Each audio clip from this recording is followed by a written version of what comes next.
Hey, guys, I'm Pastor Sean Strickland here with my super cute husband, Pastor Edwin Strickland, and we are here for Relationships 101, and we want to know where you're watching from. Hashtag live and tell us where you're watching from. We want all the YouTube people. Listen, we've got amazing engagement on YouTube. Shout out to all of the people who've been connecting and engaging on YouTube, but tonight we'd like to challenge you to comment. We're super excited to have you here.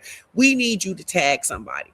Listen, we are all about teaching people how to walk in love, live by faith, and experience God's prosperity in every area of life. That is the motto of our church, because that is the motto of our life. So when we're teaching Relationships 101, whether we are teaching it, generally about any relationship, and even though this is aimed at marriage, this is actually skills that you can learn here for any relationship. We do that because we want the people of God to prosper in any area of life. I made a post yesterday, babe, and I was talking about the guy who became the psychiatrist because his mother didn't have the psychiatric help that she needed, and she suffered, and he became a psychiatrist so that other little kids wouldn't suffer like he suffered, right? In a lot of ways, you and we have created things to help meet a need that we had. Yep. A lot of what we do in Relationships 101 is to hopefully be a blessing and equip a couple to avoid some of the things that we had early in our marriage, not because we didn't love each other, but because we didn't have the skills. Right. And so that's why we need you. A young couple, somebody who's thinking about getting married, right? Most of the time when people work with us or they do the work, they decide they want to be married. But there is this one time where this couple, after going through our marriage workbook, went, we don't think that this is for us. And they both went on and married other people. And as far as we know, they were pretty happy, right? So the truth of it is, we want you to win in your relationships, but it takes more than love. And yes, as a pastor, I'm going to say this, it takes more than prayer. You're going to have to hear God and then go get the skills you need in order to be happily married, right? So let us know where you're watching from. Let's see who we have. We have Maumelle in the house. We have Winston-Salem, North Carolina. That's the Leaks in the house. We're super excited. I saw Chicago was in the house. Chicago was in the house. And so we're just super excited to have you guys, because we are going to have a hot topic today. We are. It's a hot topic. And the hot topic is, we need you to love the broadcast. I didn't say that. Touch the screen, love the broadcast. If you're a first timer, let us know. We need everybody, hearts, fire, love. Why? Because all of that impacts the analytics. But I got to tell you this topic, because I felt like that when Pastor Rick picked his topic, that he just wanted to create some heat. I felt like he did, right? Because the topic is why men shut down, why women shut up. Mm-hmm.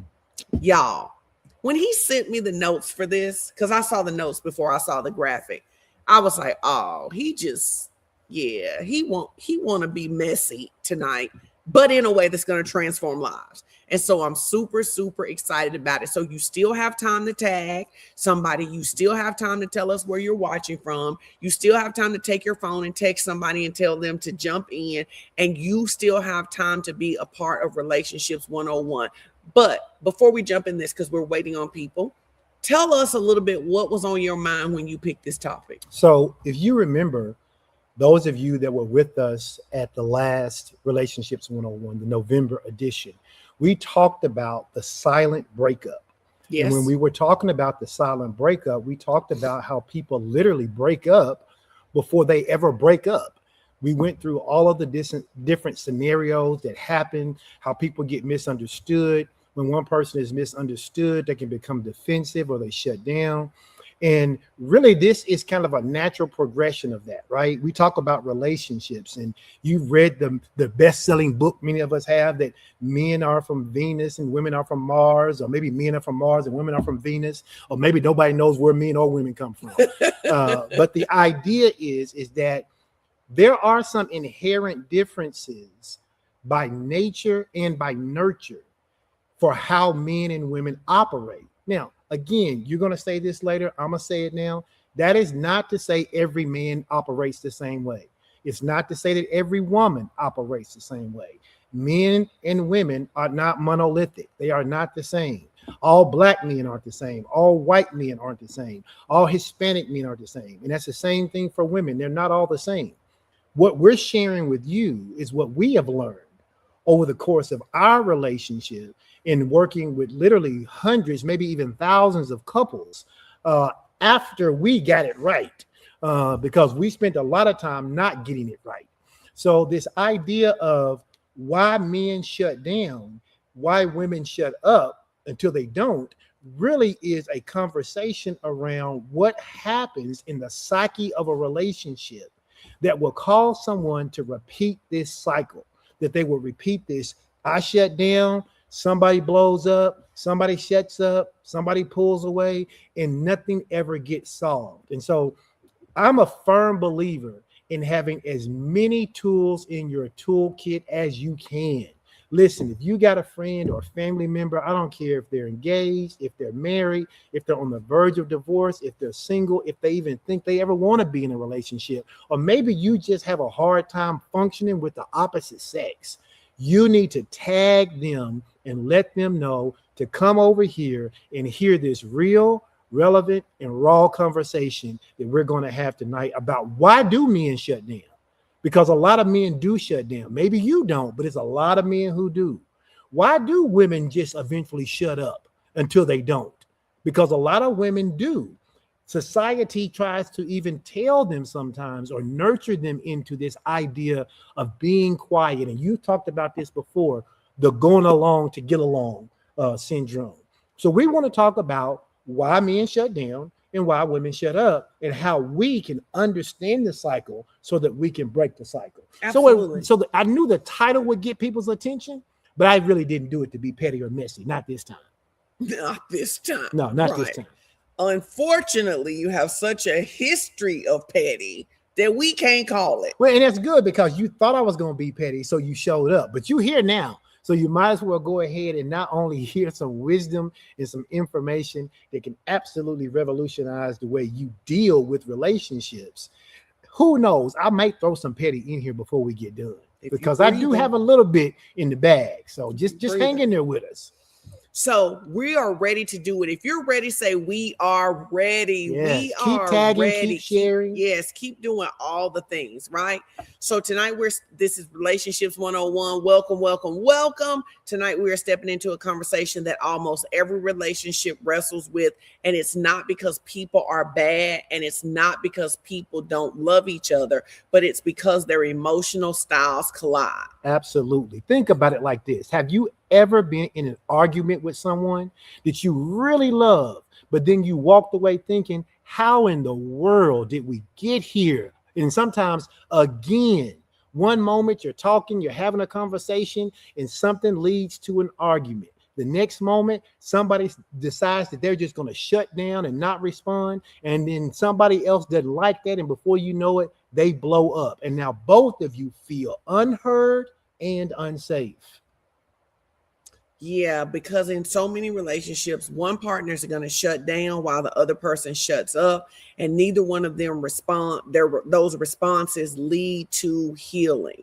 One person goes silent to protect themselves. The other goes silent because they have exhausted themselves, and neither silence produces connection. Now, just pause for a moment. Think about that. Have you ever been on one side of that relationship?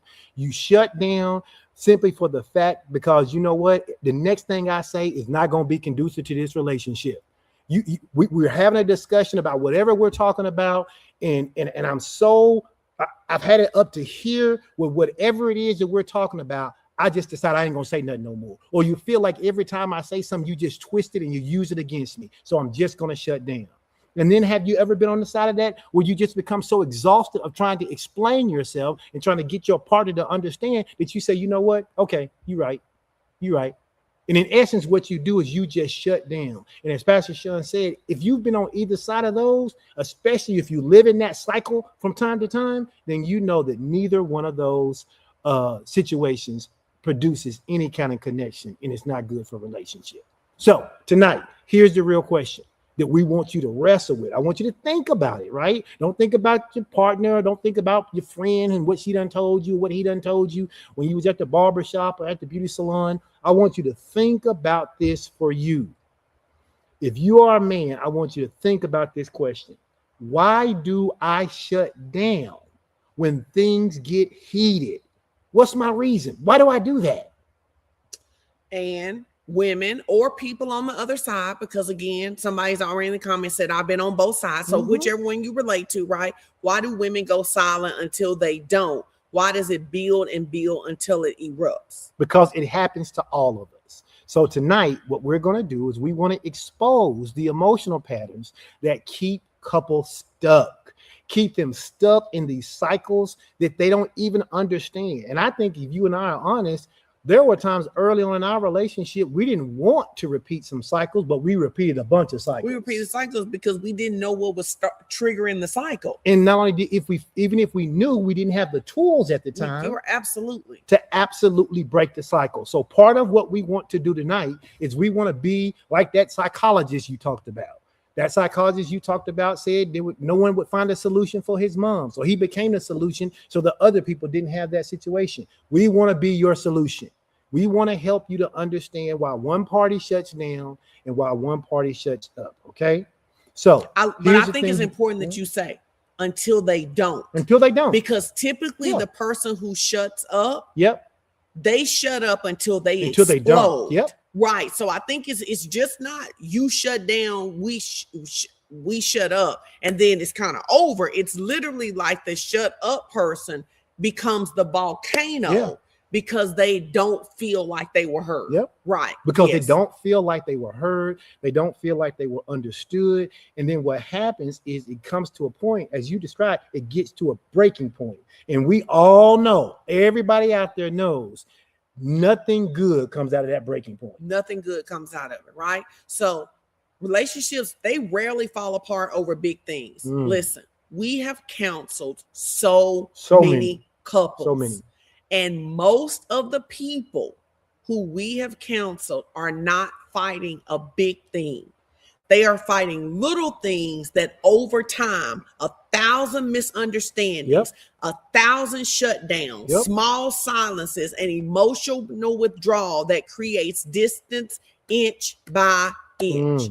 We understand that who shuts down and who shuts up isn't always based on gender. They're always outliers. It can switch based on the circumstance, because literally in a relationship, there can be on one topic you shut down and on the other topic you shut up, right? We're using men and women because typically men are more likely, they're accused more of just withdrawing, and women are accused more of being quiet until we explode. Yep. Right? So that's why we're doing it that way, right? So we've been doing this based on research, our personal experience, and over 20 years of working with counselors, couples. Here's what we have seen. Men tend to shut down. Yep. They withdraw, they get quiet, and they move inward. They believe pulling away will reduce the conflict, but in reality, it often increases it. Women tend to shut up, not because they don't have anything else to say. Lord knows. But because, wait. I thought we wouldn't. I told him I'm going to give him a little petty. Oh, okay.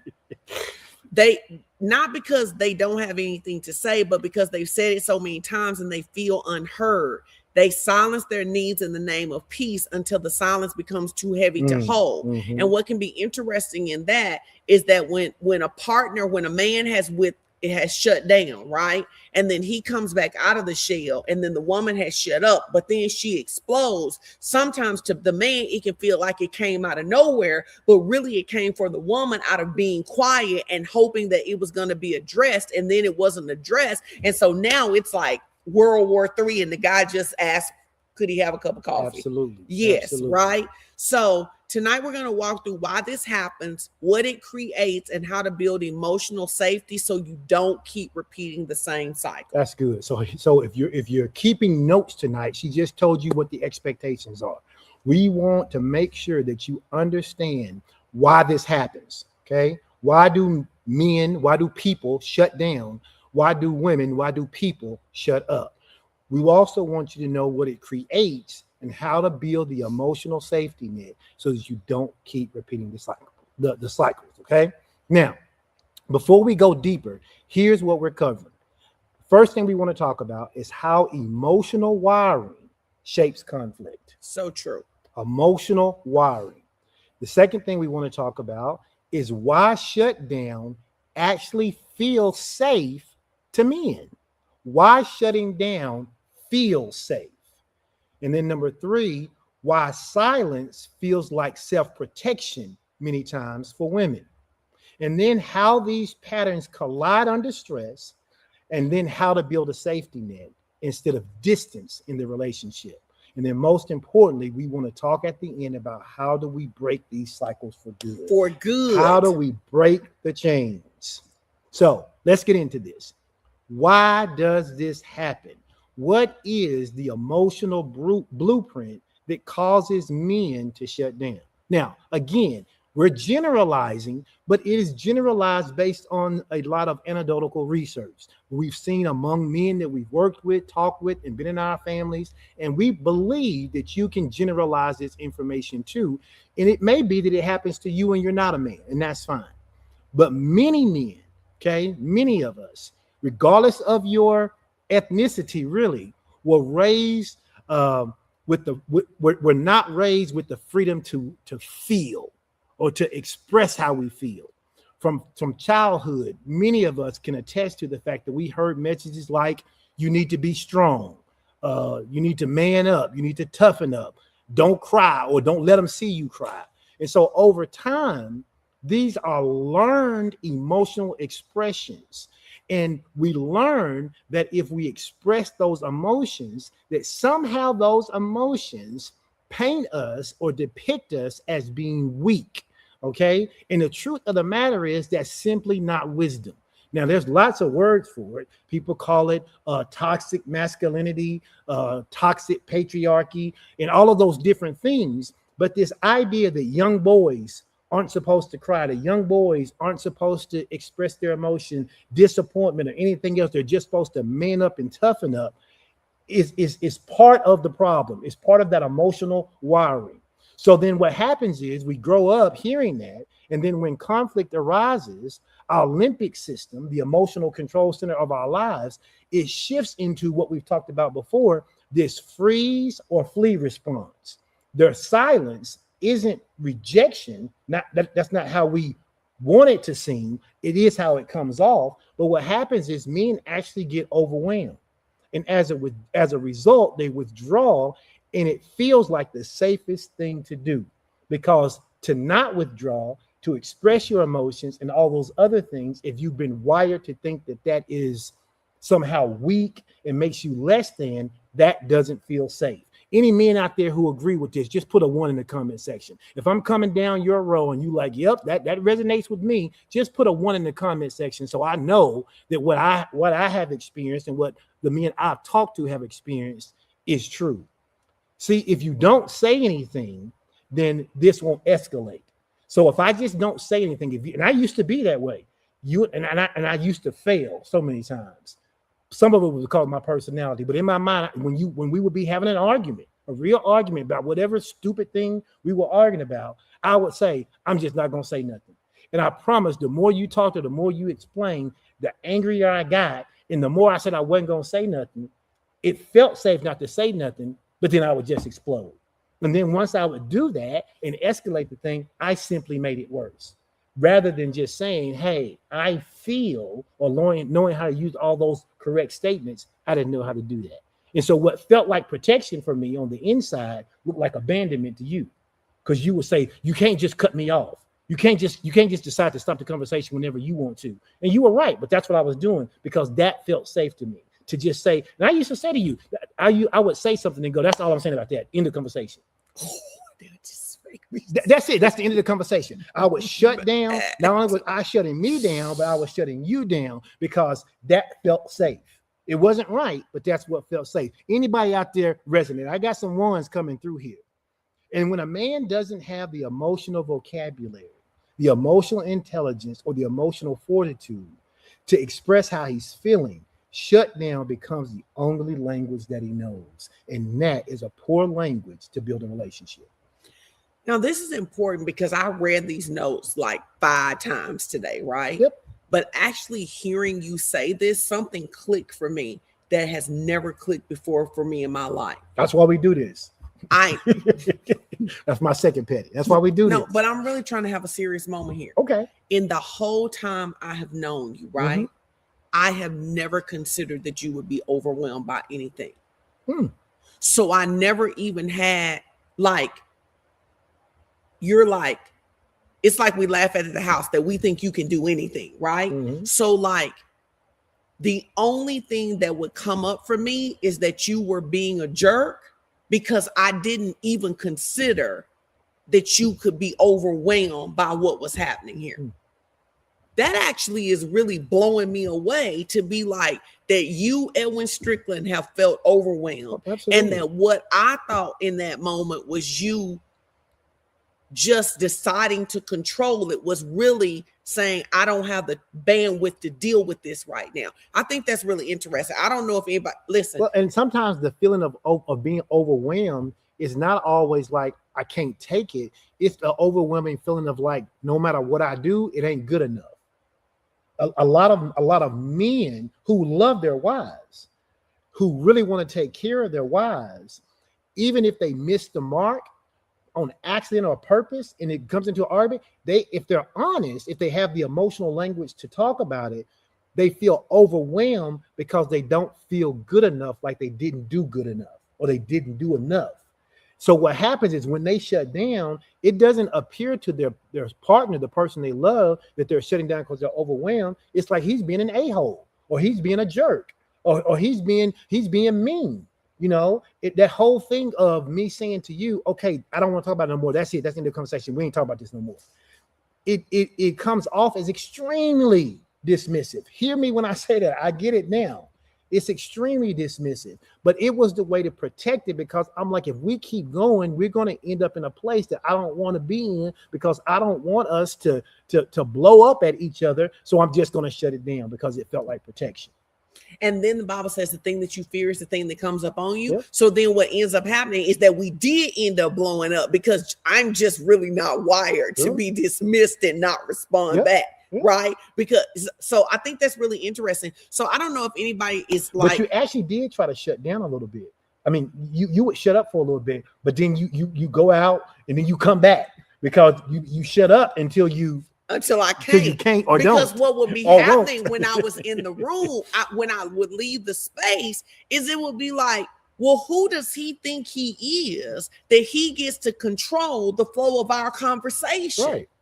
I'm not through talking yet. I have something else to say. So yes, I definitely can see this. So I think it's really interesting. And I wonder if any of the ladies have really heard this, that the shutdown is not, it can feel like punishment. It can feel like rejection, but it may not be that at all. It may literally just be, I am overwhelmed. I am afraid of failing, and I am unsure of how to navigate the moment.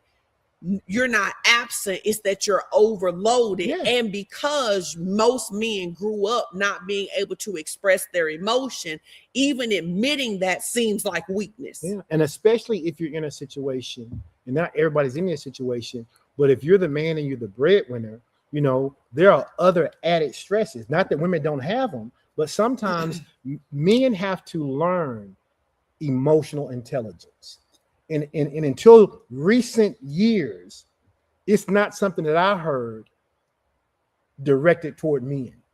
That it wasn't this idea of, as a man, how do you become an emotionally intelligent being so that you can have a conversation with another emotionally intelligent being? And that's not to say that all women are at the top of emotional intelligence, but by nature, women are taught to talk about their feelings more than men, which typically leads to the idea of at least practicing emotional intelligence more than men. This is so good because I feel like that this conversation is really bringing up something it's so different than just reading and studying the notes, because while you're right, women are taught to talk about their feelings, but women are taught to talk about their feelings with other women, not their partner. Okay. Right? Okay. Women talk about their feelings. So then that's why because women are actually told, keep the peace, keep everybody happy. It's not that big a deal, right? Don't be too much. Don't be emotional. Don't be dramatic, right? So what happens is that most women have to learn. I had to learn to be able to bring all of my feelings and emotions and real thoughts into the conversation, right? Because women are conditioned to give that stuff. I love this. No, women are groomed to keep the peace. They're groomed to de-escalate, groomed to ignore that something makes them uncomfortable, groomed to just accept it and deal with it. So often what happens is that instead of expressing that we're disappointed, expressing that we're frustrated, expressing that we are afraid, we absorb it. We anticipate moves. We anticipate moves. And if you think about this, we did have some arguments because you would be frustrated at work. You would then come in with this energy, right? And then now I'm anticipating the mood, right? Which is now creating an escalation, right? And what happens for a lot of women is that they overfunction emotionally, but they're not communicating the emotions that they feel. Man, that anticipating mood piece used to, and I didn't understand it then. I see it now. Literally, I could come home and have been frustrated at work, but be so happy to be away from work and be home now. But I had the energy from that. But you then anticipated it, because then I would say something and you would like almost try to beat me getting mad. That's what it felt like. No, I did. I don't know if that's beat true. You get mad. I did. I used to be like, because you're not gonna be mad at me first, right? So you're not gonna be mad by yourself, right? So you would anticipate that I was gonna be mad, so you would get mad first, and then I would get mad that you were mad because I'm like, why you mad?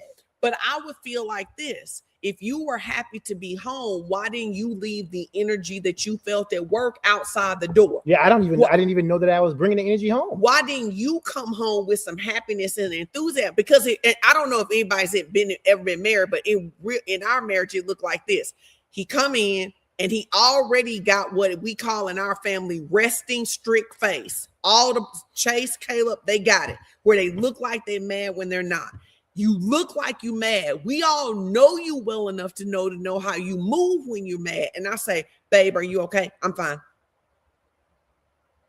Okay, we gonna wait a few minutes. Babe, can I get you anything? No, I'm good. Oh, okay.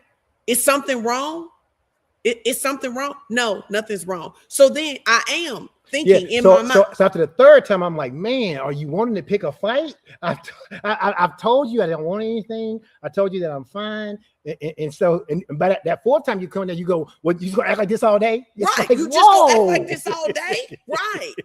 But here's two things that happened for us. You started stopping. You started stopping in the park to swing before you came home. So I tell guys that. Yeah. So you could dump all the thing. And I remember when I stopped being responsible for your mood. You stopped anticipating. But not just I stopped anticipating. Even when you came home and you were in a bad mood, I would be like, "Are you upset with me?" And you'd be like, "No." And I'd be like, "Well, whatever he mad at, it's not my problem." Yeah, right. And but I also had to stop over functioning emotionally. But I also had to get out of the space, because I do think that because I care about you. If you don't tell me that you're mad at or frustrated or aggravated at someone else, right? And because, let's be honest, I am the center of your world. I can only assume that you are mad. I'm not trying to be funny, but I think that every woman feels that way. Like, if you're mad at home, who else would you be mad at besides me? Because I am the center of this story right here. That is definitely, this song is not about me. But I think the truth of it is, even now, there have been some times where I've watched you be frustrated about stuff, but I actually have to typically put myself in another room until you're better, because as long as I can see you like that, because women are fixers, I want to fix it. Right. Yeah. And even if it's a situation where it's not that you see me frustrated with something else, but even if it's you and I are frustrated, women have to be careful not to shut up so that they try to soften the conflict. You know what I mean? I think a lot of women do that. The women that I talk to when we counsel, no, it's a lot of things. I don't even know how you don't do that. I don't know how you men don't. What? Men really don't. Men really don't do that. Most men don't think. And hear me out. Most men don't think. We don't go, well, I'm going to shut down because I don't want to make her feel bad. Men shut down because I don't want to feel bad. Women say, what? I'm trying to help you now. And I'm not lying to you, Junior. I'm telling you what I know. Most men think I'm going to shut up and not say nothing else to her. Not because I don't want to say the wrong thing to her. Maybe I don't, because I don't want to ruin a relationship, but not saying anything makes me feel safer. It's about me. Where most women, they tend, in my observation, they tend to shut up because they don't want to do something to the other person. They do everything they can to soften the conflict. They silence themselves in order to maintain stability in the relationship. That's not why most men be quiet. Most men be quiet for peace. For yourself. Yes. For our own peace.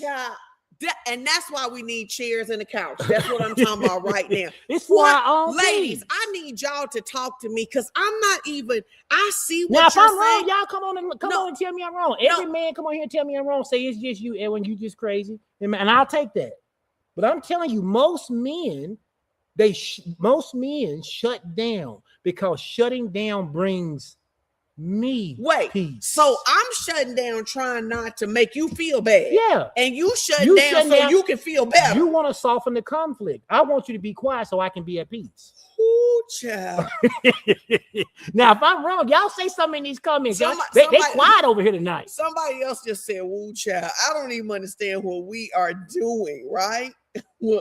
The men ain't saying nothing tonight. No, a bunch of men said Oh, peace. They're saying no lies, right? People saying right. Oh, okay. Some women. Scotty said, "I'm a woman, but he's describing me." Right? Oh my goodness, this is so crazy. Like literally, if I decide that I'm going to stop talking, right? Mm-hmm. I am going to stop talking because I want to soften the blow. Mm-hmm. That's just the truth. Mm-hmm. I'm going to soften the blow. If I decide that I'm through with this conversation, it's because I'm tired of having it and I want peace. And the only way to get peace is to move on to something else. I don't want to talk about it.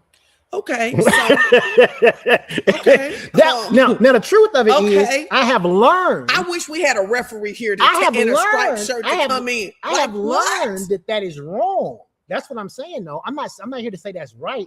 I'm saying that is actually wrong. But until I was taught differently, until I gained some emotional intelligence, I was like, that is not the way that is not conducive for building a good relationship. So I know you don't like when I do this, but when I hear this teach, I incorporate my whole life. Mm-hmm. This soften the blow. Mm-hmm.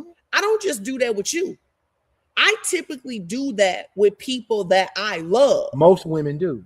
I literally am thinking sometimes my kids are saying something to me and I'd be like, I could flame their tail. I'm just going to be quiet because I didn't even realize, because I am not a person who is afraid of conflict, right? But I do realize that I am a person who overfunctions emotionally in relationships that I love because I'm always trying to soften the conflict. So I'm not. I see two people. One person said, I'm done talking means I don't want to deal with this anymore. That is a form of peace. Another person said, I shut down to not hurt her because if I hurt her feelings, then peace is far away. So it's still a thing of I'm looking for my peace. I don't even know what to say after this. Here's the thing. Silence, though, is not absence. Silence is exhaustion. Most people who go silent, whether it's a man or woman, it's not about I want to be absent from you. It's about I'm exhausted. I'm tired of this. I'm tired of going through this same situation. I'm tired of talking about the same thing. I'm tired of talking about the same old argument we have every single time over the same old things. Ought to be getting better, but they're just getting worse. Same old things. And then what happens is when that silence is there, it does create distance, at least emotional distance. And when needs go unspoken long enough, the pressure starts to build in the relationship. And then that's when you see the explosion that comes. And eventually it comes and it's a release of everything that has happened. It's like when you and I used to say to our kids, we don't wait till you do 10 things wrong and then wig out on you. We're going to talk to you about it's going to seem like we're nitpicking, but we're going to talk to you about everything that happens because we don't want this thing to build up and pile up and then you explode. And you talked about that in one of our relationships 101s before about just how that's not productive. Well, it's interesting, the comments of the women. Okay. Like Heather pulled a couple comments. Can you pull up Heather's comments? She's had two that I think are like in the last 3 or 4 that she's had that I think are really good. She's kind of like, the truth is trying to soften it until I'm done. Because I think what happens is that when you're trying to soften it and you're absorbing it and stuff, and it's like the other person doesn't get it, or they don't care, or they don't care how much you're softening it, or it feels like they don't care. It feels like that they're willing to let you keep handling it, and then you just wig out and then what happens typically is that then people go, you crazy, you just want to fight. No, I actually don't just want to fight, but I am tired of being the only one fighting. And that is literally in the notes, what you just described. It literally says she's not angry because she wants to fight. She is tired of fighting alone. And that's what I think men don't get sometimes. We're just looking for peace. In looking for peace, men are willing to avoid the problem, where women typically are seeking resolution. Now, I ain't saying that's everybody. No, I think for the most part, for me, there is no peace until there's resolution. And for me, peace was sometimes you not talking about it. Yes, but I think some of that may also go into the thing where we talked about waffles versus pancakes, right? Yep. So you could waffle it, and Yep. for me, it's a pancake. The syrup is Yep. everywhere. What are we talking about? And for those who don't understand, we used an example one time, and we used the example of how people function, and that some people function as waffles, some people function as pancakes. As a waffle, waffle has these indentions in it, these little squares or whatever. And when you pour syrup in it, you can literally pour syrup in just half of the waffle, and the other half can be perfectly dry. Well, in the pancake, when you pour it in the middle, it just spreads everywhere. And so there are some people who can operate in the context of a waffle mind state, and others who operate in the mind state of a pancake. A lot of men can operate in this waffle mentality, especially when it comes to things like that. That's not to say everybody are all things. Right. It's where never. Women do seek resolution, and sometimes men just feel like, okay, enough time has passed, it's over with. Yes. Oh, this is okay. So let's talk about nervous system reality, because here's the crazy thing. We're trying to get peace two different ways, and both our nervous systems is going crazy trying to get it. Yeah. So here's the deeper truth. Conflict triggers the survival brain in different ways. And all of us have a survival brain. Men often default to flee or freeze. Women often default to fight or flight. Okay, this kind of intensity thing where men tend to shut down. Neither response is wrong. Both responses are natural. But hear me. Both responses become destructive when they remain unmanaged. That's good. So it's not that my flee or freeze response is wrong. It may not be that your fight or flight surge is wrong. What is wrong is when I can't manage, where I'm shutting down on everything, or when you don't manage and you're trying to keep the peace so much you shutting up about everything, because eventually those two things collide and cause an explosion. I think it's really interesting because you say women often default to fight or flight, because really in my mind, shut up and shut down are two totally different things, right? To me, if I shut down, I don't care. Yeah. So it's the song When a Woman Fed Up. When a woman, if I shut down, like to me, it's like you want me still fighting. You want me still saying, babe, listen to me, talk to me. Because if I get to the point that I shut down. Because if you shut down, what you are looking for is peace. And women who look for peace will look for peace away from anything that's causing drama. No, that's fact. That's facts. I know what I'm talking about. That's facts. You don't want a woman to shut down. You may want her to shut up, but you don't want her to shut down. Because if a woman shuts down, she's done. Now, a woman to say, I ain't talking about that no more. Give her 5 minutes. See, you back talking again. When she stopped talking, that's the problem. No, that's real. I know. That's real. Because I'm not thinking about this just in terms of our relationship. I'm thinking about this in terms of relationships. That when I am, baby, even woman to woman. Absolutely. Baby, when I shut down, baby, you could fly through here. You could fly through here. You could fly. You could fly through here, and I wouldn't even look up and catch a unicorn on the way out. Right, and I wouldn't even look up. Right. No, this is really good. Is this making sense to y'all? Right. No, this is really, really helping me. Right. So I love that you say that neither response is wrong, because I think it helps us from in the moment as we're learning to break this cycle, as people are learning to break it, to judge what the other person is doing. The person is doing what they are doing because they are in flight. And here is something Pastor Tony did teach us, right? He didn't use these words, right?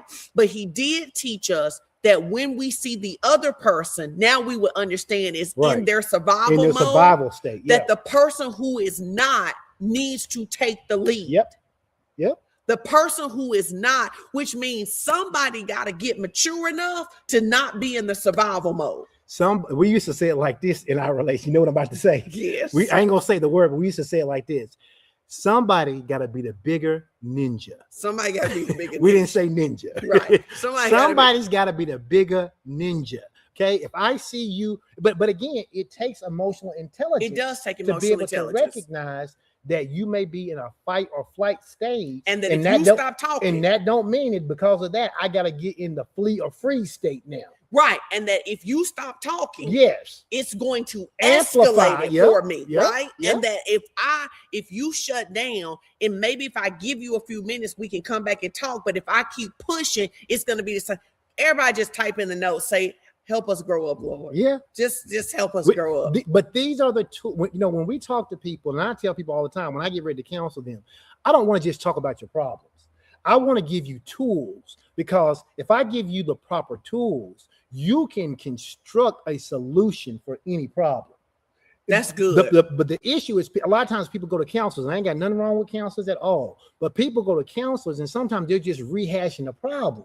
You actually need tools. I had to say, if I was going to be married to you long term and it was going to be happy, I had to develop my emotional intelligence. So I signed up for classes. I read books. I read it. I did enough of it that I was able to actually teach it to somebody else. And they was like, yo, you need to teach this to other men, which is how I got into teaching that very first emotional IQ class. But let me tell you what I also think was also vulnerability, because you didn't want to fail. You took all those classes and I never knew. I know. I never knew you was in those classes until you were out. Nope.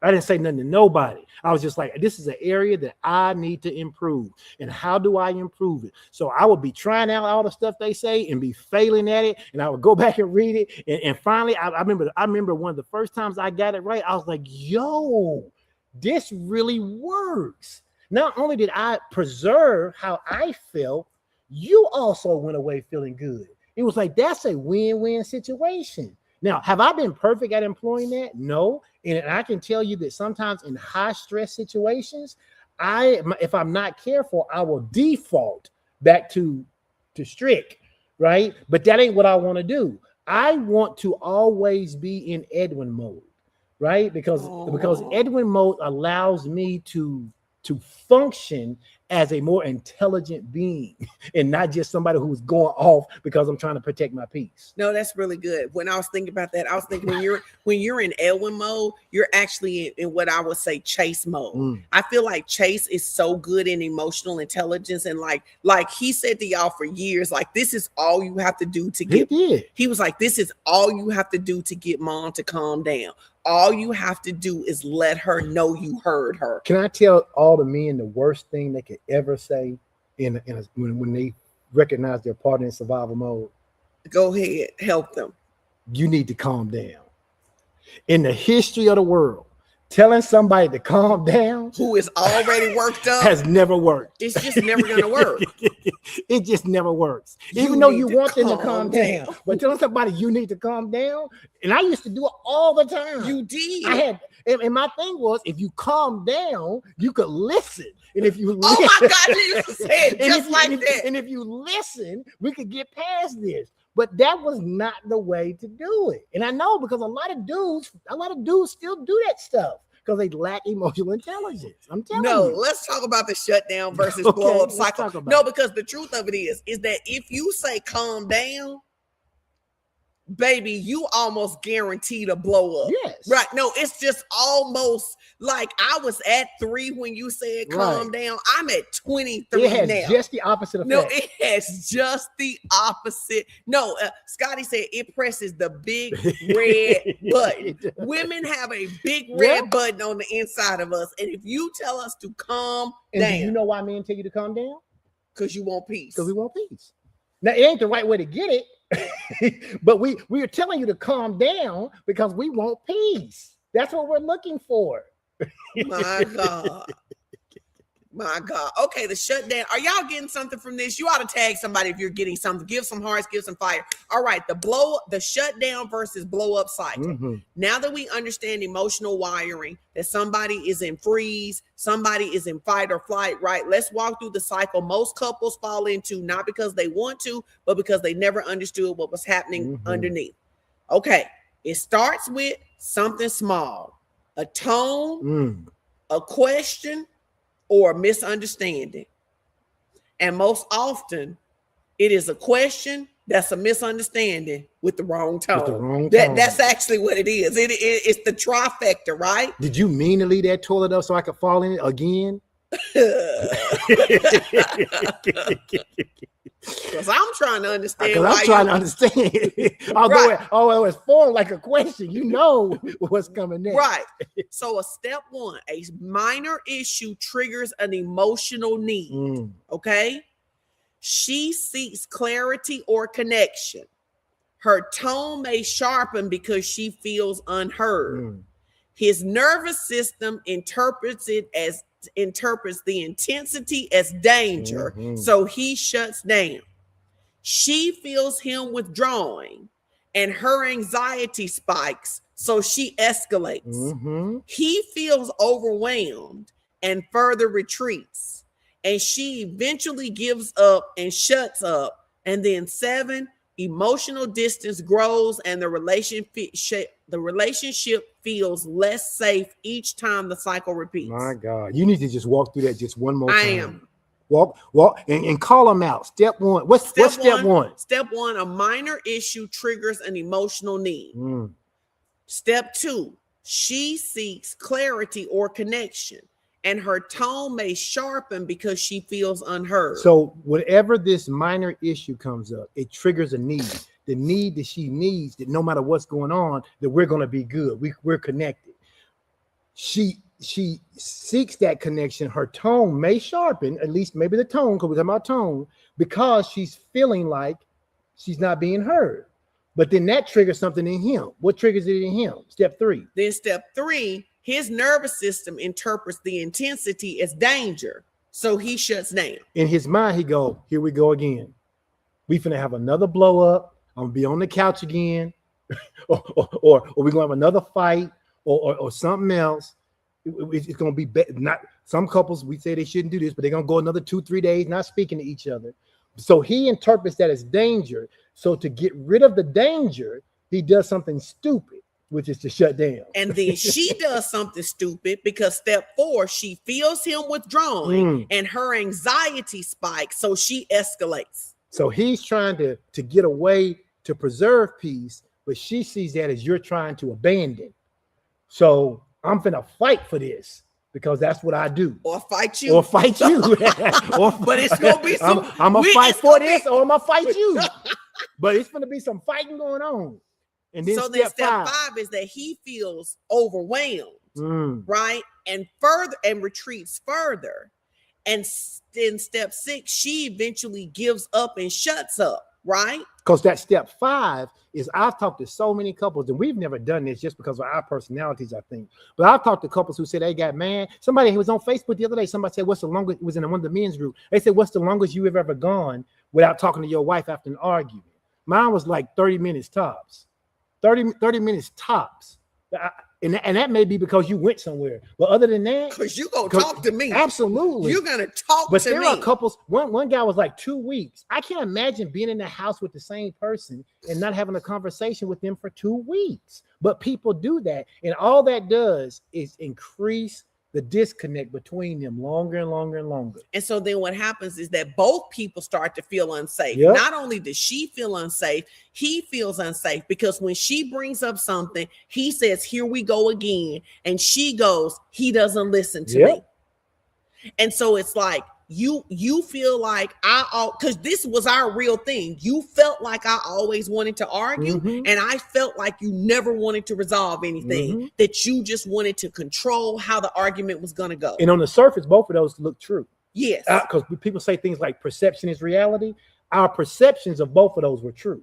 It wasn't at our heart, but it did show up that way. It showed up like you always wanted to argue. It showed up like I always wanted to not resolve anything and just move on and not talk about stuff. Well, but also you can learn not to do this, because I feel like where emotional intelligence came in for you, I feel like what you're really good at doing right now, right, is that I think you typically catch it.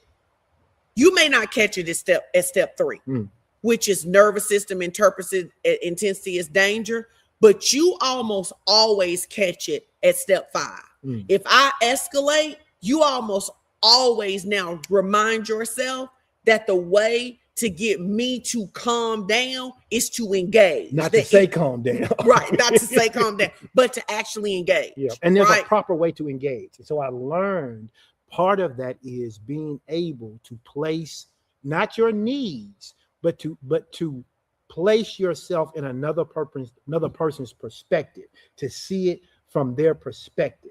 And if you can, and literally, if you can see something from another person's perspective, you can truly understand it. You truly can. Because the one thing that we've really worked on is that we don't have to agree with each other's perspective in order to understand each other's perspective. But you have to have some degree of emotional intelligence to be able to do that, so that you don't just have blinders on and only can see it your way. Only can see it your way. Yep. I love what Tracy Morgan says. She says, when I stop talking and shut up, my husband won't let me not talk to him. Your husband and my crew right here. No, we talking because we go together. We go together. All right. So one thinks that they're preventing both people feel misunderstood. But one thinks they're preventing conflict by being silent, and the other feels abandoned by the same silence. Did y'all hear what we said? The same silence creates two different. One person thinks that they are preventing conflict and preserving the relationship, and the other person feels abandoned by the same silence. If this relates to anybody, can you put a 7 in the comments if you know what we're talking about? If you've ever been the person that your spouse was like, you can't just keep shutting down like that, or if you have ever been the person who shuts down and shuts up until you don't shut up. Could you put a 7 in the comment? Because I think it's also so important for people to know is that nobody knows how to love perfectly but God. Yeah.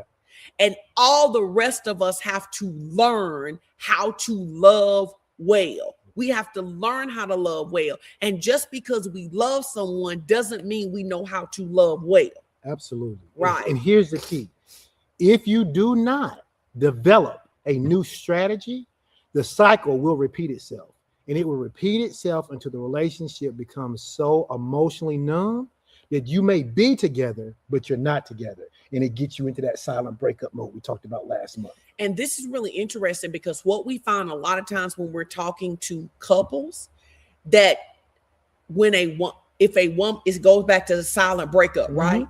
When the woman shuts down in the relationship, the man is often shocked when the woman wants a divorce. Because he thought her shutting down, not the shutting up piece. He thought her shutting down was giving him peace.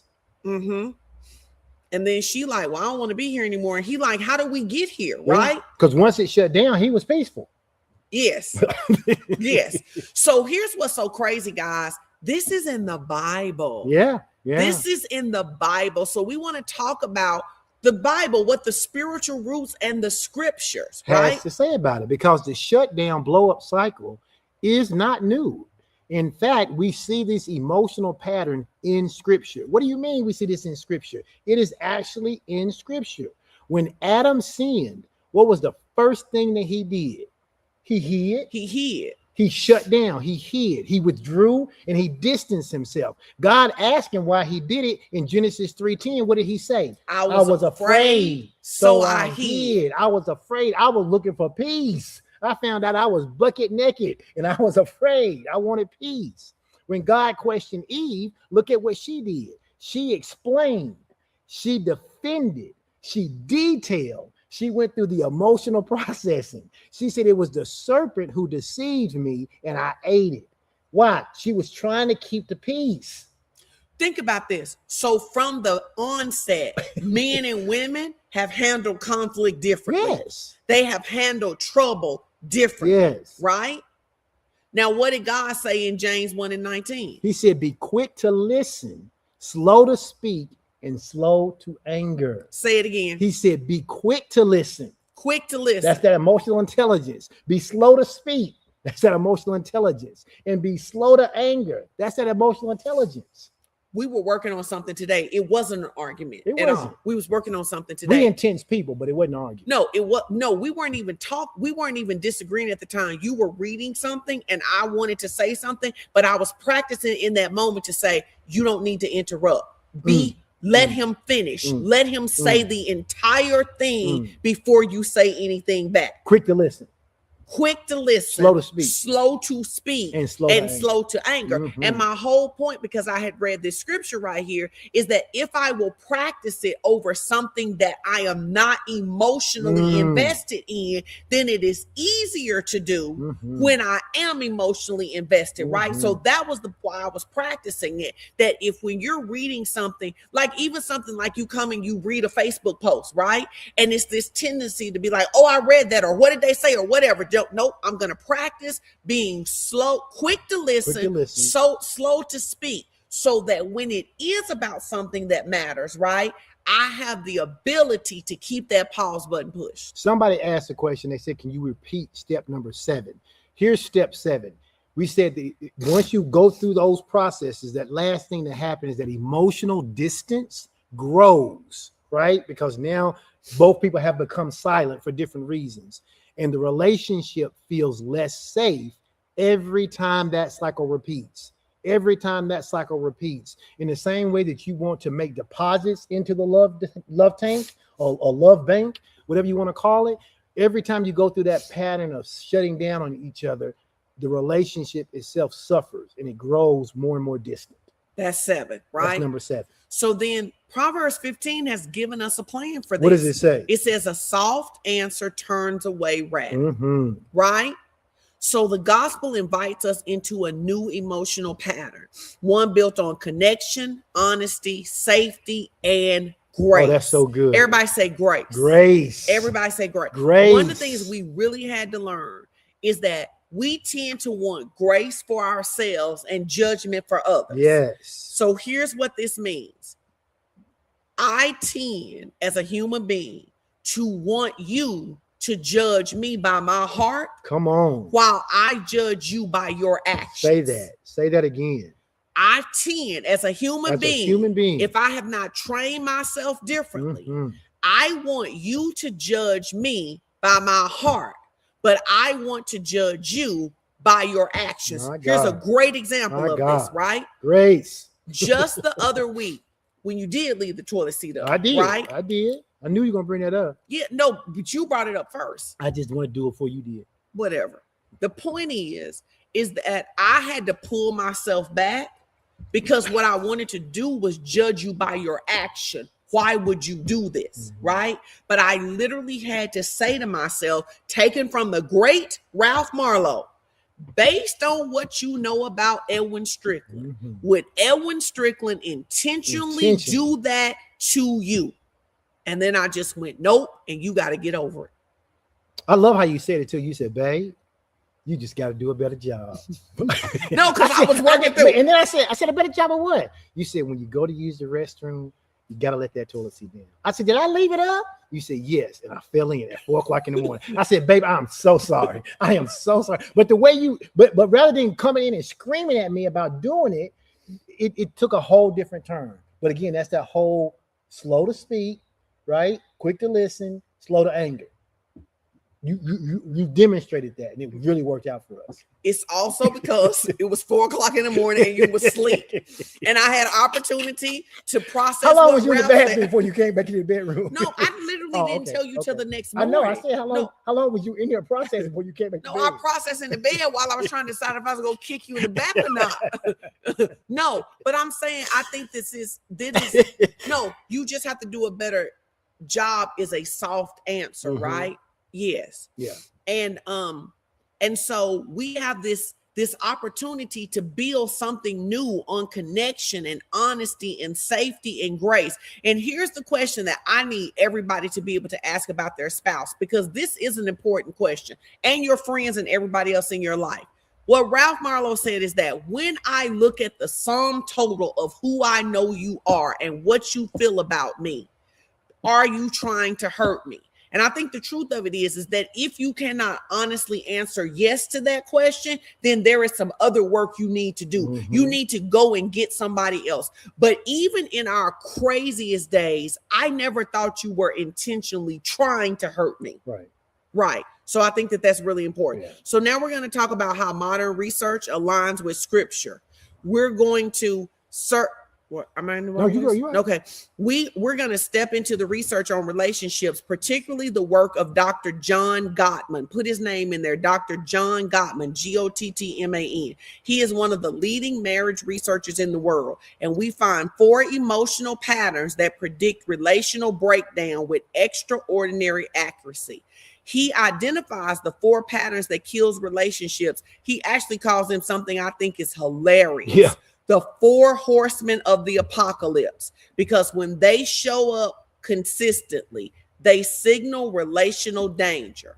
And 2 of these are central to this cycle. But here's the good news. Once you know this, you can disarm them. Yeah. So let's explore them in a deeper, more practical way. Number 1, stonewalling. Emotional shutdown. That's what we just talked about. The shutdown. Stonewalling is, that's his word for what we have been calling the shutdown. And it's when someone becomes so emotionally overwhelmed that their body literally goes offline. Has anybody ever experienced their body going offline? You just like, it pulling away, going silent, shutting down mid conversation, staring at the floor. I can't talk about this right now, or leaving the room without explanation. Yeah. Have any of you ever done that? Right? I'm not talking about what you have had happen to you, right? I am talking mid, and in fact, you can really tell when somebody's body has gone offline. I've done this sometimes where literally you don't just stop mid conversation. It's I stop mid sentence, like just mid sentence. I'm done. I'm walking away. I'm going out. But he says that this is a dangerous pattern habit to get into. What's actually happening inside? The nervous system is in fight, flight, freeze overload. The brain has shifted to survival mode, not thinking mode. And the partner sees distance, but their body feels danger. Men tend to stonewall more, not because they don't care, but because they were socialized to avoid emotional engagement and conflict. So when emotions arise, shutdown becomes their safe place. The spiritual parallel is Adam, who hid in the garden because hiding feels easier than facing the emotional moment. So if there is an infection of stonewalling, a poison of stonewalling, what's the antidote? It's not talking more. It's not talking louder. It is taking a structured break with a guaranteed return. We've taught this before in a different way. Absolutely. That listen, when you feel yourself overloaded and shut down, is that you need to say to the person, I need you to give me 15 minutes, 20 minutes in order to be able to reset. And this is important to avoid rejection. I promise I'll be back. Yeah. I promise that I will be back. Yeah. Right?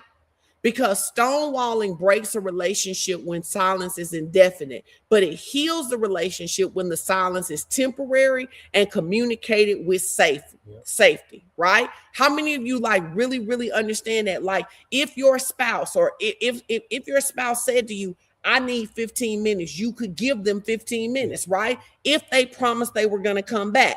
Now, you can't use the 15 minutes to get out the conversation and then go in there and go to sleep. Yeah. Because that's just not going to work, right?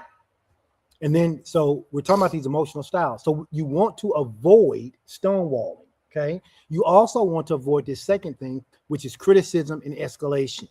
Criticism happens when someone expresses a need as an attack instead of a request. Criticism happens when someone expresses a need as an attack instead of a request. It shows up when a partner points out flaws in a way that actually blames the other person's character, not just their behavior.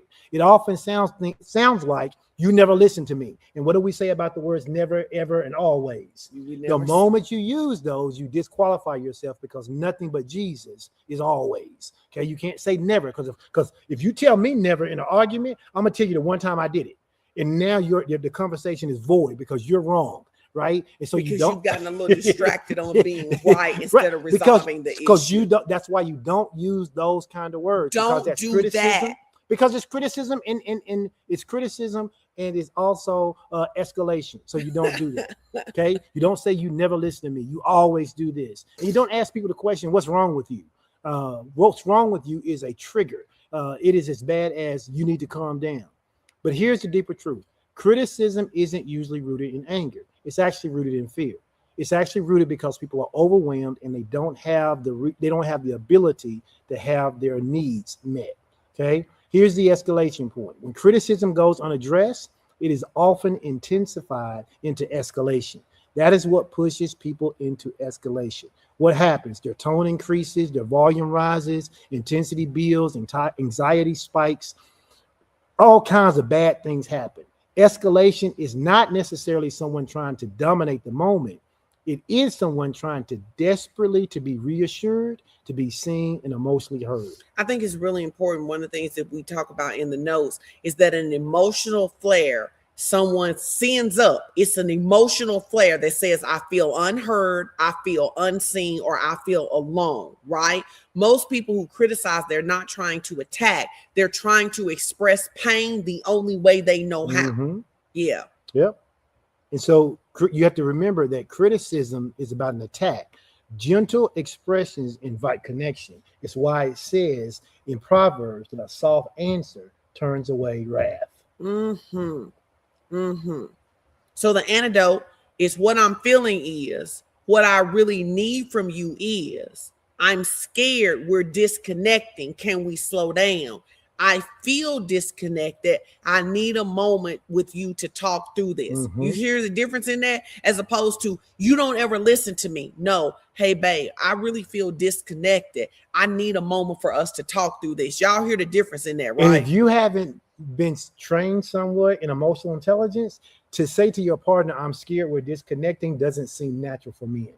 I don't know about women. I'm just saying that's not a natural. Most men, I think, would tell you that that's not a natural part of their language. That has to be something that is learned, just like the opposite was learned. To be tough, to man up, to not show emotion.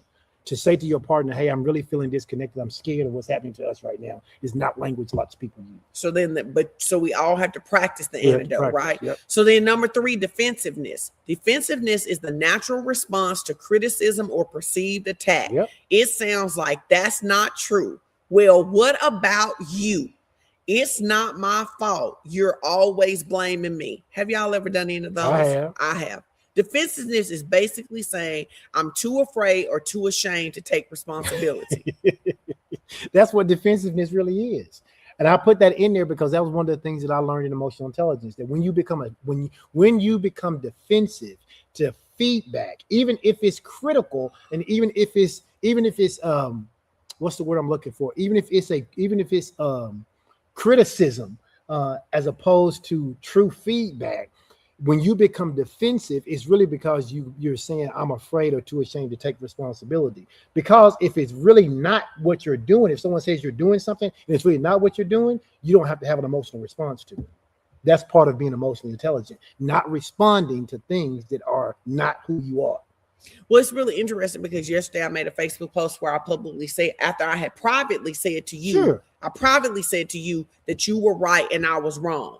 And my friends keep asking me why I'm using that particular language. And I keep saying, because I am tearing my ego down, that I am less than if I am wrong. Yes.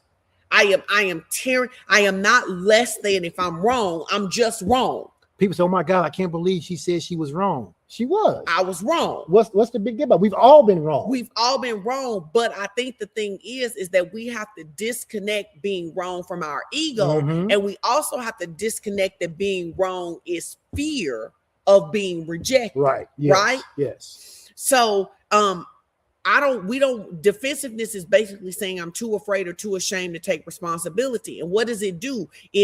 Defensiveness escalates the conflict because it shifts the focus from resolving the issue to preserving oneself. Y'all need to write that down. That's what it does. When I get defensive, yep. I am now not looking to resolve our conflict.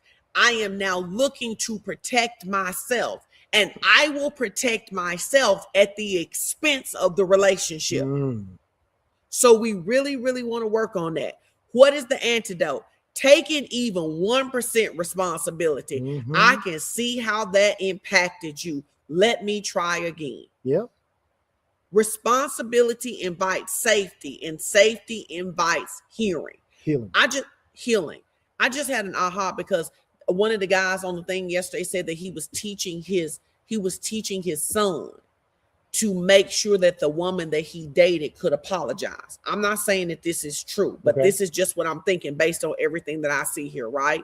Is that if admitting that we're wrong, right, now makes us think that we are less than for being wrong, right, then we're going to fight to appear not to be less than, which actually makes us look more less than if we just admitted that we were wrong. Right. Absolutely. So we're trying to preserve something. So really it's like the emperor's new clothes, right? We're trying to convince you, I'm trying to convince you that I'm not less than, instead of just admitting that I'm wrong, which then we could just move on. Yep. Come on, guys. If you have trouble admitting that you're wrong, just come on with this journey with me and admit that you're wrong. Yeah. All right. Yeah.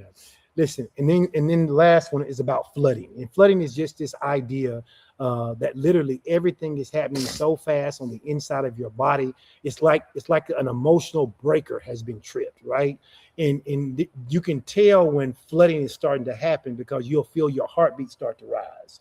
You will feel your body heat begin to rise. Sometimes people even start shaking. They their chest gets tight, and they start to see things in tunnel vision. They have difficulty thinking clearly because now they're in the protective mode, and they're in this mode of trying to protect themselves. They feel trapped. They feel attacked, even if they aren't being attacked. And I think there's many times I think we can all say that we have felt attacked, even when someone wasn't attacking us. Have you ever felt attacked when the person wasn't attacking you? If you've ever felt attacked, even though now you realize that you weren't actually being attacked, put an 8 in the chat. I need to put like 888 plus 8 plus 88. Flooding is why some people escalate, and it's why some people shut down. They have different response to it. Here's the thing. You cannot argue your way out of flooding. You cannot explain your way out of flooding. And you definitely cannot just calm down your way through flooding. Flooding has to be regulated, not pushed through, and it gets regulated because of emotional intelligence. You learn how to regulate yourself through it. Listen, here's the thing you got to understand. There are many things that happen when people get in a position of either flooding, they're in a state of stonewalling, they're in a state of criticism, or they become defensive. All of those 4 emotional states happen. Sometimes you can have a couple of them going on at the same time. But what happens is you have to understand that behind every blow up is really just a protest for connection. I love that. Behind every blow up really is just a protest for connection. People yell because they feel alone and they don't feel heard. And then behind every shutdown is a sense of failure. I don't want to fail, so I'm just going to be quiet. I don't want to say the wrong thing. I'm just going to shut up. I don't want to disrupt peace. I'm just going to be quiet. So people end up withdrawing because they're scared and they can't get it right. They're afraid that they can't get it right. People aren't fighting each other per se. They're actually fighting for emotional safety. Whether you shut down or you shut up, that's what you're fighting for. The blow up says, don't leave me. That's what the blow up is really saying. Because people who don't, it's like, I saw a video of a lady. She took all of her man's clothes and was like throwing them over the balcony, all his shoes, his J's, his jeans, everything. And then they showed another lady, and she had folded up nicely all of his clothes, stacked all his shoes in shoe boxes outside the house. And people was like, the one on the left, he can come back. She ain't done yet. The one on the right, she done. He can't ever come back. Why? Because the blow up says, I really want to save this, right? It's really telling you, hey, I don't want to blow this. And then on the same token, the shutdown, right? When men are shutting down, men are really saying, I don't want to be judged. I don't want you to think I'm weak. I don't want you to think that I'm less than. And so then we have to learn how to break this cycle. So we're going to give you 2 tips to break the cycle, Yep. okay?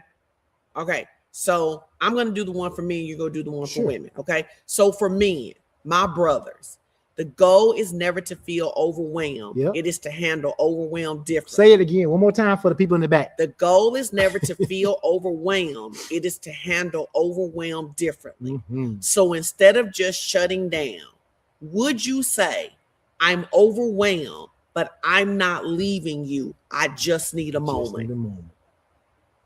I just need a moment. How many of you, if you have somebody who shuts down, if they said that, it would really put you at ease? especially if they came back and finished the conversation. If they said, I'm overwhelmed, but I'm not leaving you, I just need a moment. Take a break responsibly, not to escape, but to regulate, and always come back, because silence without return feels like abandonment. You break the cycle when you bring words to your emotion instead of disappearing behind them. Wow. You break the cycle when you bring words to your emotions instead of disappearing behind them. I know people who, at least when I was younger, I know people who really liked each other and they actually broke up because it was easier to break up than to say, hey, I'm overwhelmed. I'm not leaving you. I just need a moment. It's like, you know what? Just forget it then. And people, break up over things like that. So that's for the men, right? That's for the men. All right, ladies, here's what you got to do.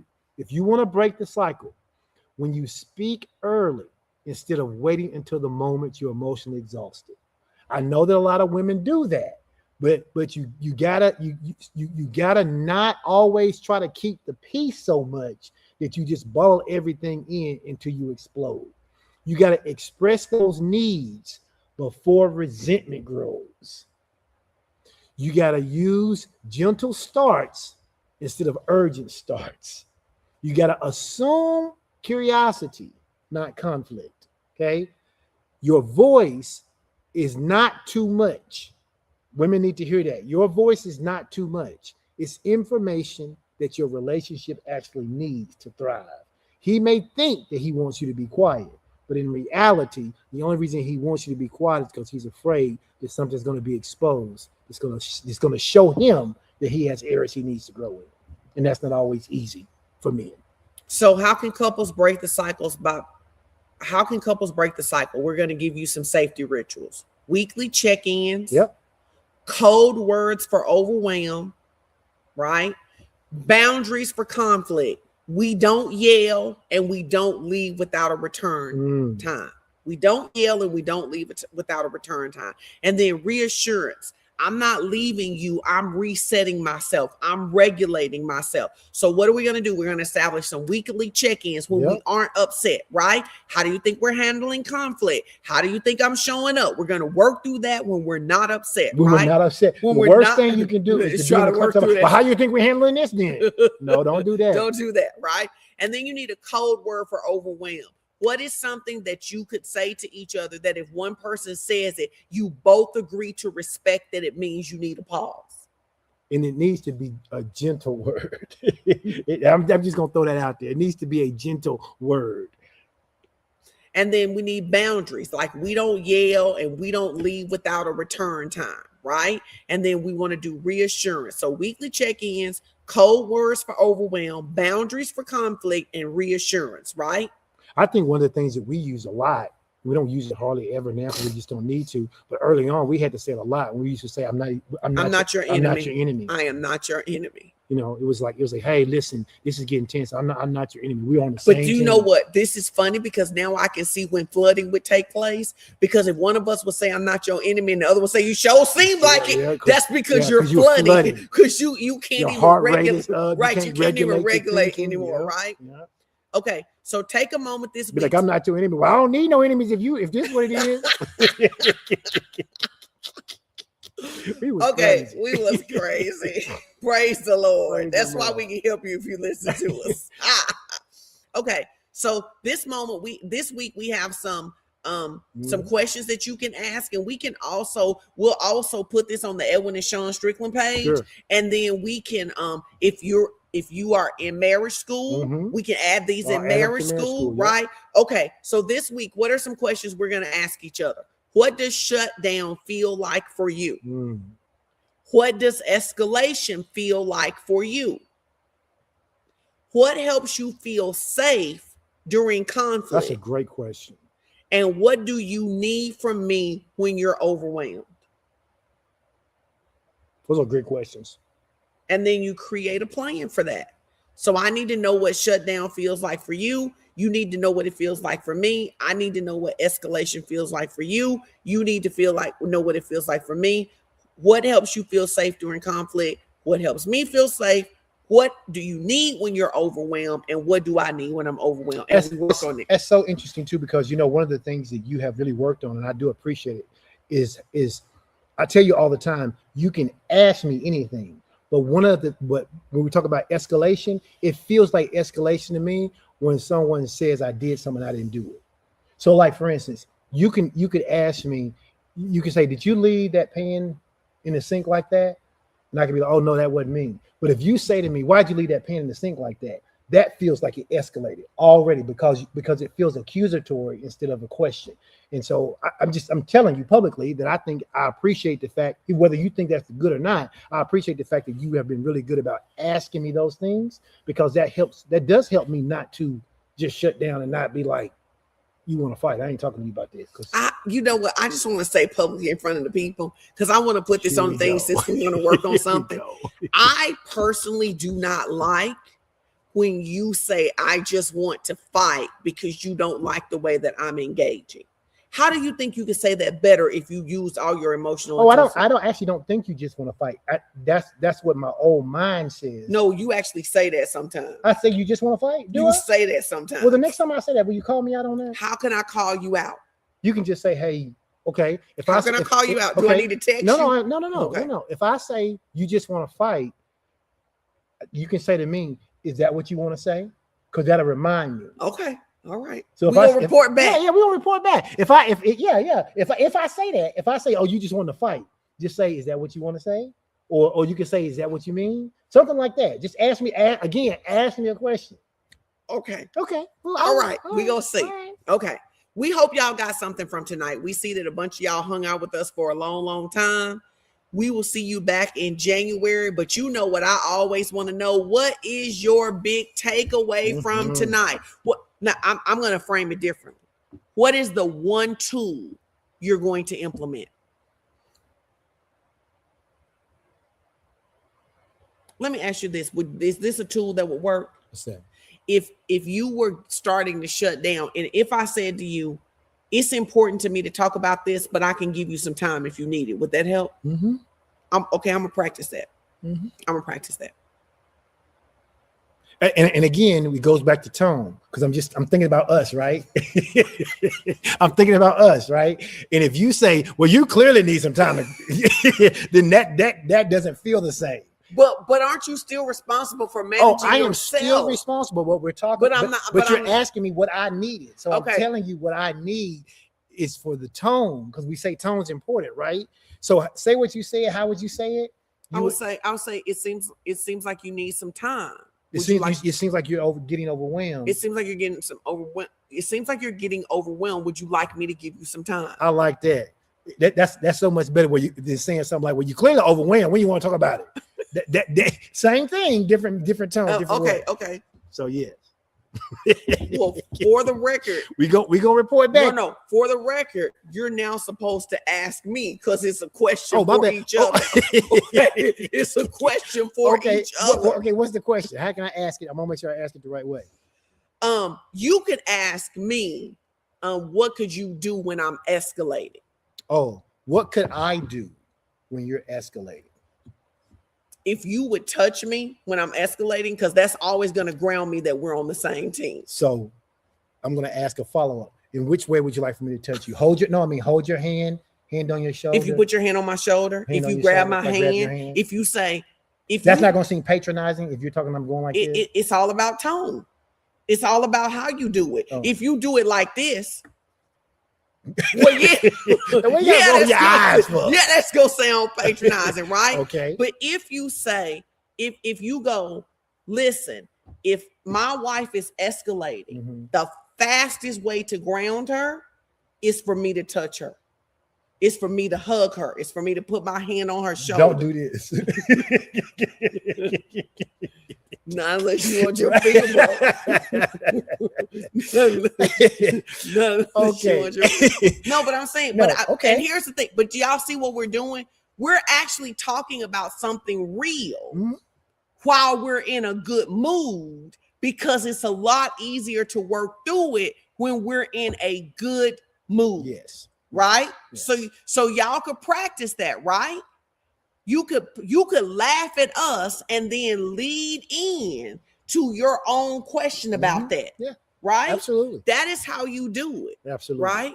So, okay. Siobhan said the goal is emotional safety. Tool that I will implement is to ask if we can have a conversation and come up with a plan based on tonight's class. That's a good idea. That's a good idea. All right. Okay. So we hope you guys have a Merry Christmas.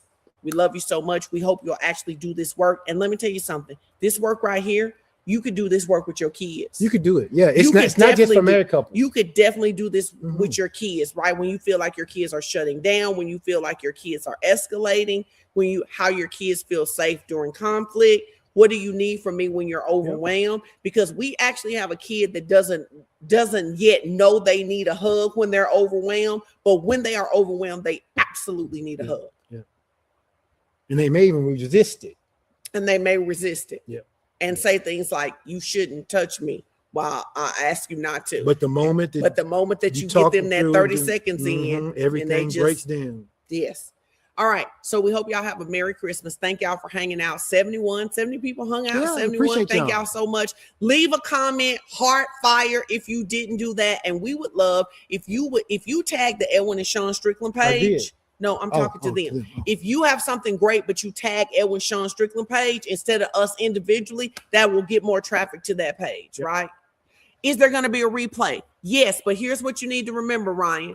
Facebook now takes the replays down. After 30 days. So if you go to Fellowship of Champions on YouTube, you can watch all of the messages. Yep. So go to FOC NW. It's right. And if you don't subscribe to Fellowship of Champions yet, then you should subscribe to Fellowship of Champions on YouTube. You should subscribe. FOC NWA on IG, TikTok, and YouTube. And in fact, if you were blessed today, that's what we want you to do. We want you to make sure you follow us on all platforms. The Edwin and Sean Strickland page. That's your seed tonight. That's your seed tonight. The Edwin and Sean Strickland page, the FOC NWA on YouTube and on I was about to say and on Clarissa because she spent so much time over there, and on IG and the church's page, Fellowship of Champions on Facebook. I think somebody put it up there. There you go. Yep. Yeah, follow us on all social medias. That's your seed tonight. If you got anything out of this at all we're asking you to do is to sow a subscribe. Make sure you subscribe, follow, like, whatever it takes on all of our social media platforms.